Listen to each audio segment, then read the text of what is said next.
Yo, what's this about? Holy moly, check out this cannoli. Slap your dick beaters together for me, Funky Cody J. Cause it is time, I'm sorry. Can we make this intro, like, less terrible? What's that? No. We can't.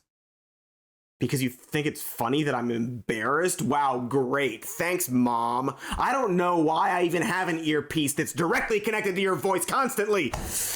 She whispers really weird things to me while I sleep. Anyway, geez, what a terrible start to this episode. I got all dressed up in my nicest and onlyest suit, set up these lights and cameras, said my good luck prayer to the Mesopotamian wind demon Pazuzu, and sat down to deliver the news to you fine people. And then I just whiffed it. Sharded nonsense from my pretty little mouth. A real terrible start. I just got here. Everyone clicked on the link. And this guy scares me. Having this terrible start. Just a really bad start. He's gonna wrap this up into the topic. Here, and now I'm here in this job that I wanted to have. And it's just a really bad, really terrible and bad. Checking in with the new House GOP. Really bad start. Hey, so here's a totally unrelated thought. Remember how we had those midterms a few centuries or minutes ago and it went pretty ungood for the GOP? There was a brief moment of reflection. Not gonna lie, this is cringe. How old are you? 19? Yeah, I thought. This is millennial humor. That mostly consisted of people pointing fingers. McConnell blamed Trump, Trump blamed McConnell, Paul Ryan blamed Trump, Trump blamed abortion. So many old conservative men all fingering each other. But of course, Donald Trump got the deepest fingering of them all. Overall, this moment of reflection seemed to be everyone conveniently blaming whatever they didn't represent, and ultimately nothing was learned. Ben Shapiro claimed that the midterm failure was because of frivolous bull semen. Gross, Ben. Only to hastily add that he wasn't talking about the culture war, because that would of course implicate him. So overall, pretty embarrassing stuff. But hey, at least they were able to just barely win back the House. And so we thought it would be fun to perhaps explore what this new GOP-led House is up to. You know, because the midterms were so epically mortifying for them, and clearly reflected a country slowly getting sick of their usual rhetoric. And so one would think that they would be on their best behavior now that they have the House. So let's take a hearty I actually haven't heard what the House has been up to. Starting with selecting the House Speaker. They have now finished their first round of voting today, and after multiple votes yesterday, again today, Republican Kevin McCarthy unable to secure the votes he needs. So just to set the stage here, the new Congress is there, ready to be sworn in, but no speaker. But I mean, look, we all know what's happening here, which is that 20 rounds, boys, 20 rounds. As close as you can be, and he seems like, at least at this point, he is not over the finish line and he's walking away. Get there. He's look at somebody's holding somebody back. Look at that. Oh, somebody just held somebody back. Stephanie, just look at that. It looks like a fight. I forgot that geezer was about to beat. McCarthy has been elected Speaker of the U.S. House of Representatives amid heated exchanges which almost saw fellow Republicans come to blows. It took 4 days, 15 votes and numerous concessions, but the 20 or so rebels within his own party were eventually persuaded. This comes after 15 rounds of voting since Tuesday. This also the first time in more than a century that a nominee for Speaker failed in the first round of voting. Oof! And might I add, wowzas! And of course, a bazinga to be safe. Ouch. So after an entire week of very public infighting with far-right Republicans, Kevin McCarthy managed to become the House Speaker after 15 rounds of voting. This, let's call it, victory was obtained only after the Kev agreed to a large number of concessions. Specifically, he gave these ultra-conservatives special approval power that would enable them to block any legislation they didn't like, as well as the ability to allow any single lawmaker to force a vote for a new House Speaker. You know how the whole problem with Congress is that they take forever to do anything because of countless ways for individuals to slow down or stop progress? Well, good news, this makes it even worse. For example, oh yeah, that's why I haven't heard anything. is because he gave like 20 people the singular House ability to stop any legislation in his tracks just for fun. That's hilarious. Nice one, bro. Raising the debt limit, or even getting a vote to raise the debt limit, is unlikely under this new dynamic. Not to mention that it's generally a bad sign when a political party with a House majority can't even agree on who should lead them. Lord help them if they ever try to watch something on Netflix together, and I can't stress this enough. This is the first thing that they had to do. We're talking early January, with several years or centuries until the next election. And there's already a near physical fight on the House floor. I'm gonna beat your ass. Chap. You adorable little newsy chap. This is going to be the entire video. We're going to start in January and just walk you through every notable action the GOP has taken since getting House majority. Yes, we'll give you some context as we go, and maybe I'll put some stink on it, but we're not cherry picking for just the bad stuff. Keep in mind, there will be a big derailed train-sized elephant missing from the room, and that's only because we'll be covering that at a later date. I'm sorry. And in the future, we will absolutely do a similar video for the Democrats, and I guarantee that in both cases, we're going to discover these two categories: actual attempts to govern and performative partisan horse dick. And while I could give you each of those in separate sections, perhaps corresponding quite nicely with our ad breaks, I'd honestly rather do this chronologically.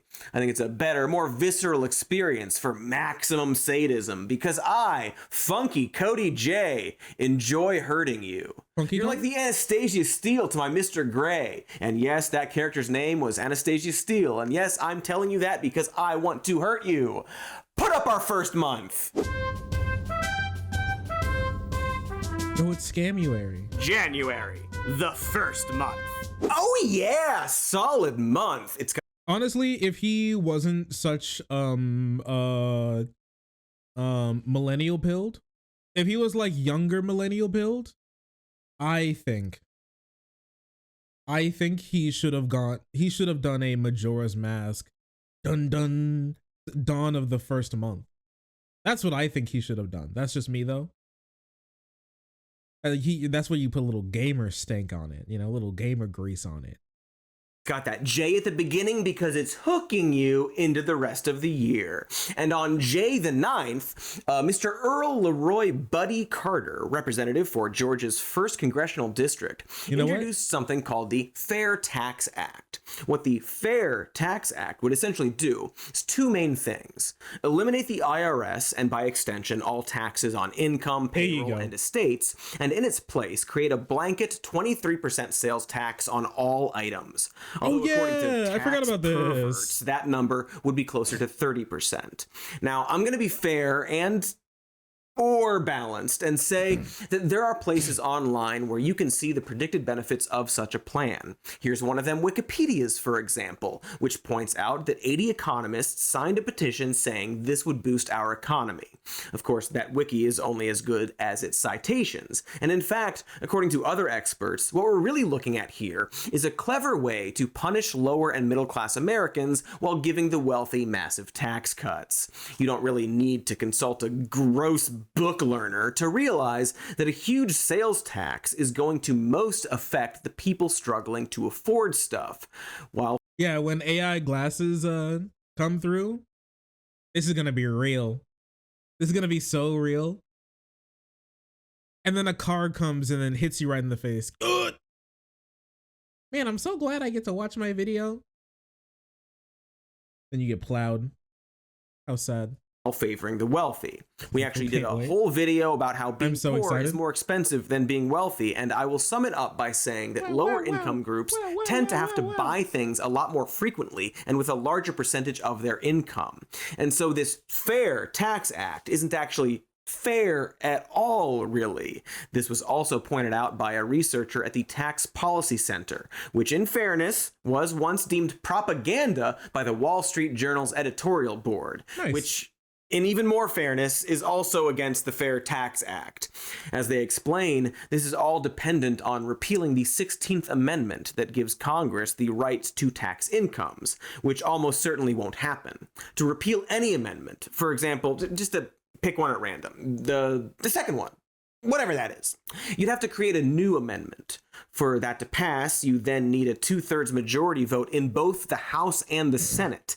Technically, those 2/3 could call for a constitutional convention as well, but that's literally never happened for any new amendment.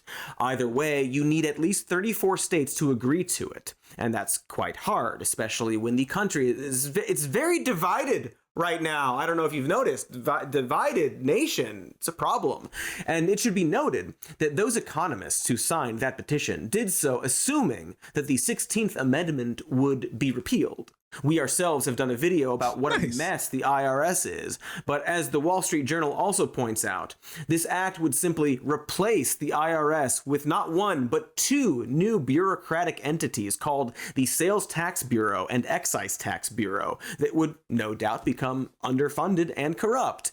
And unless they completely gut our tax code and successfully eliminate the 16th Amendment, we would greatly risk this sales tax hike on top of the regular taxes we already have. And so when you factor in the current uproar over inflation, this just seems like a really bad idea. Wow, conservatives having bad ideas? That's crazy. That's crazy. GOP can't seem to stop fighting amongst themselves. Amazing is that despite their predicament, you would think that they would be able to pass legislation within their own party, right? Like, maybe the House GOP bills won't result in anything, but they should still be able to make those bills as a unified group, if only to demonstrate their governing ability, or at the very least, their governing intentions. But I think the reason they're so obsessed with these performative stunts is because, as we would learn in the month of February, they couldn't even manage to stop fighting amongst themselves. After all, this entire thing began with a fight nearly breaking out, and Kevin McCarthy ceding tons of power to get his vote. And so, for example, a bill was introduced to require firearm background checks to report if the buyer is in the United States illegally. Seems like an easy one for Republicans, except in this case, their hate for immigrants was conflicting directly with their love for firearms, and the far-right lawmakers within their own party ended up blocking the bill. Nice No one. Democrats needed.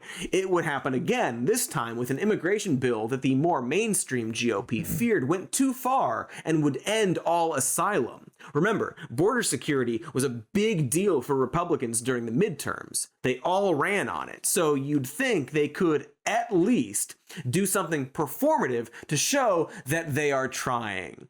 And yet, on February 23rd, they once again would fail to pass a border security bill amongst themselves. Remember, this has nothing to do with Democrats getting in the way. Has anybody heard what like the House Democrats have been up to? Like, what have they been doing? 'Cause it seems like literally nothing is happening. It seems like what happens is a cringe Republican bill gets proposed. Republicans are like, I hate that because it doesn't hurt enough people, or or this hurts too many people, and I actually kind of lied about how much I actually cared about this, and then it falls apart, and then the Democrats are literally just sitting there. Like, what have they been up to? Oh, you know what?